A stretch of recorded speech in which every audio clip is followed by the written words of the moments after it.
can you please share your name? My name is Foye A. Smith.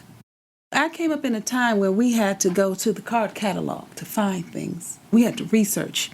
And even all up and through law school, we had to go to the library to research things. It wasn't like a computer where you could Google things. We had to research it.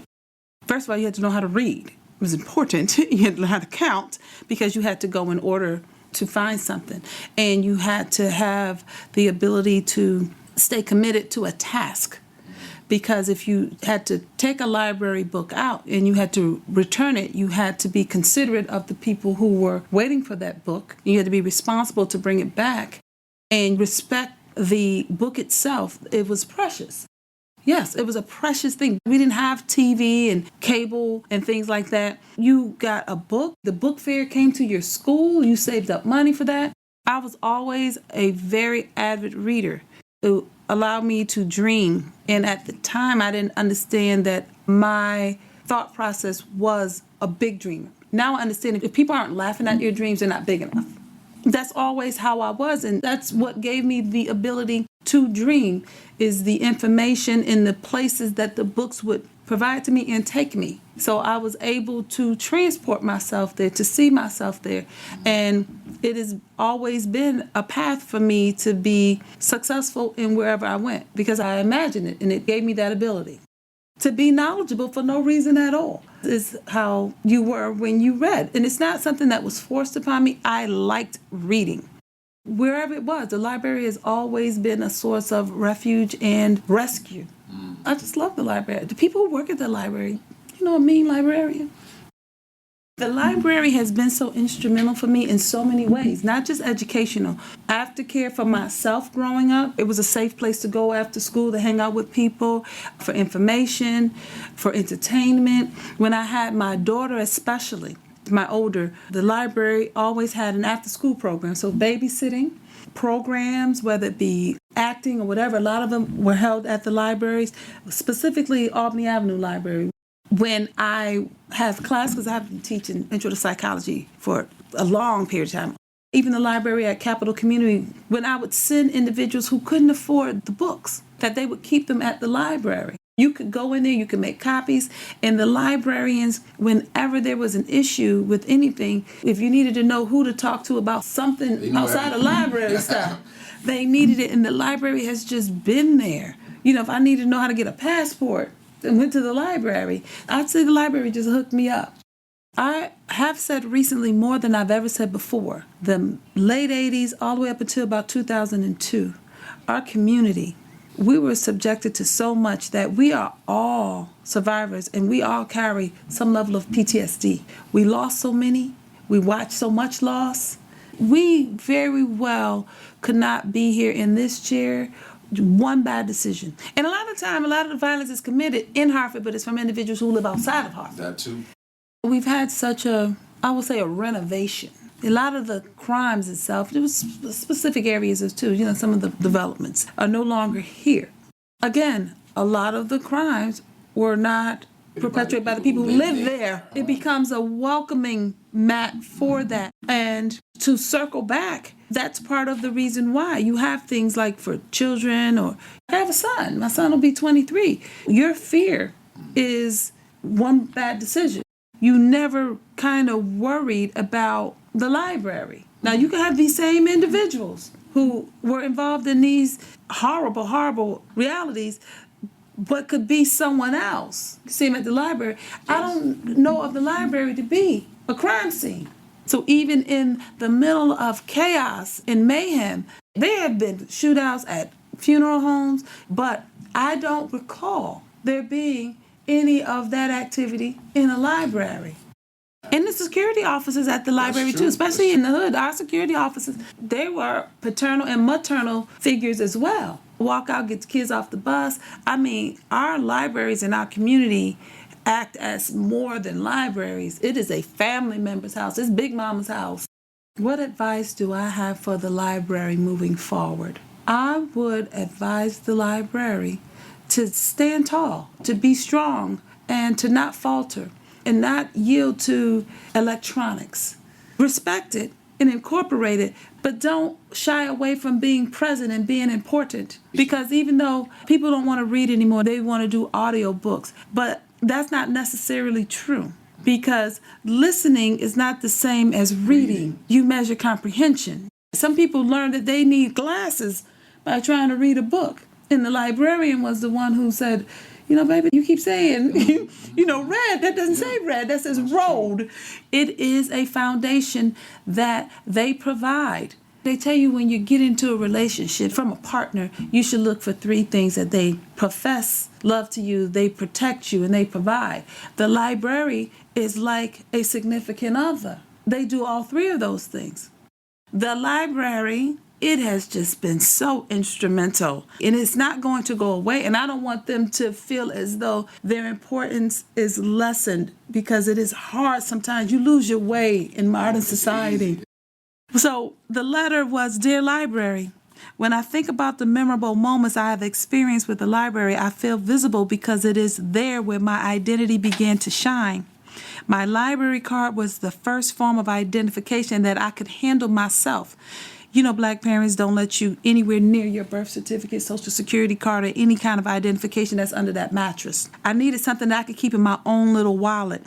I recall being so impressed that they spelled my first name correctly, because so many people have failed. Foye. People will tell me on my signature that I wrote my name wrong for Faye. They were used to Faye, but Foye was something that was unheard of, and I must be confused. In fact, when someone would challenge me about the spelling of my name, or they were confused, I would proudly whip out my library card and just marvel at the validation it gave me when they would say, "Oh, because it was on a library card, that must mean it's true." Never mind what I was saying, but the library card was authentic and it was validated. That special card allowed me to be seen. And it was proof that I had been smart in order to get one of these cards, and responsible enough to safeguard it. People who witnessed me pulling out this card in their presence, they saw in me the beginnings of an important person. I always believed that I was going to be famous or important, and I learned that from books.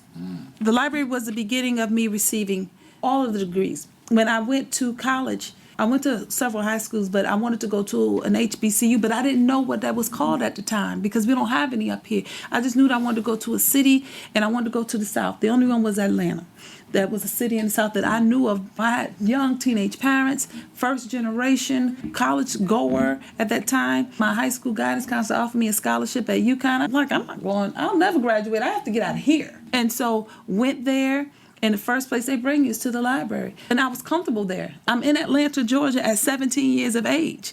And I remember when we walked into the library, everything is new, but that same feeling of comfort and easiness you get because it's hushed and it's a level of respect and you don't really fear being in the library was very present. And the library, spending all that time there in that undergraduate degree, coming back home for my master's, all the time spent in the library, several libraries all over Hartford and including Central, going back to Atlanta, PhD, that's 5 years plus a dissertation, plenty of library work, and then going to Temple, where I got my law degree. You basically live in a library. Once again, I had a daughter at that time in the PhD program. Librarians helped with her. You want to study? We have a playroom over here where kids can go. We provide childcare so you can study.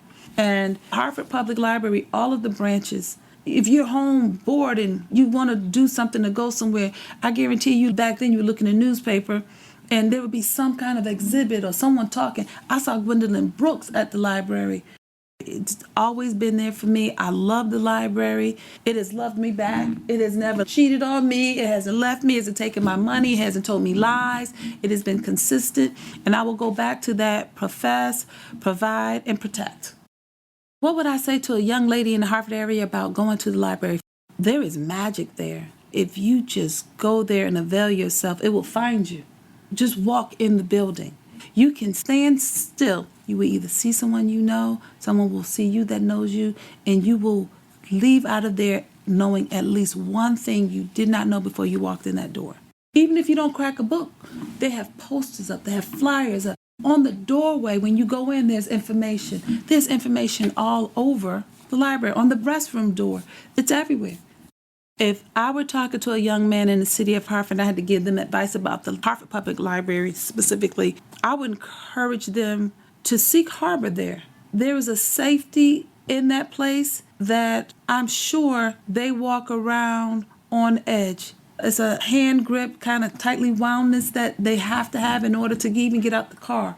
And I'm not saying Hartford is a bad place. I love this city, and there's plenty of good in it, but I'm not ignorant to the fact that there is. And if I were a young male, it's even more heightened. I would say, avail yourself to the library. It is a place where you are allowed to take the armor off. You can be exposed and you can have experiences. I can show you the degrees. I can show you a library card. I can show you so much, but I can't show you how I feel. But it's there.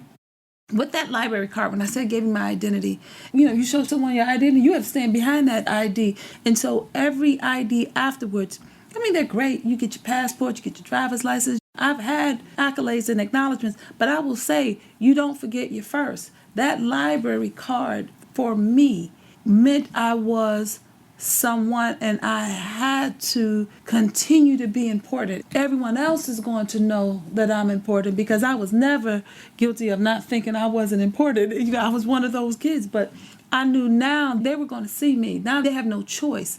Being a child in your name is different. You have an apprehension and an anxiety, like there's a substitute, she's getting ready to slaughter my name. Or you meet new people that I have to tell my name 80 times. But up until that point, I didn't have to go back and forth. I can just, if you've been to the library, you're going to read this card. It reduced the anxiety and replaced a strength in me. Yes, an assertiveness, like I'm not going back nor forth. The pushback was not there anymore. Happy birthday to Hartford Public Library. If I could give the library a hug, I would, and just say thank you. Thank you for listening to 250 Stories, a production of HPL Studios at Hartford Public Library. This episode was written and produced by Christopher T. Brown, sound by Sam Sigmund, edited by Faith Lucas, and with photography and graphic design support from Hartford Public Library's communications team and the Hartford History Center. For more information on this project, visit www.hplstudios.hplct.org. New episodes release every Tuesday, so subscribe to stay tuned.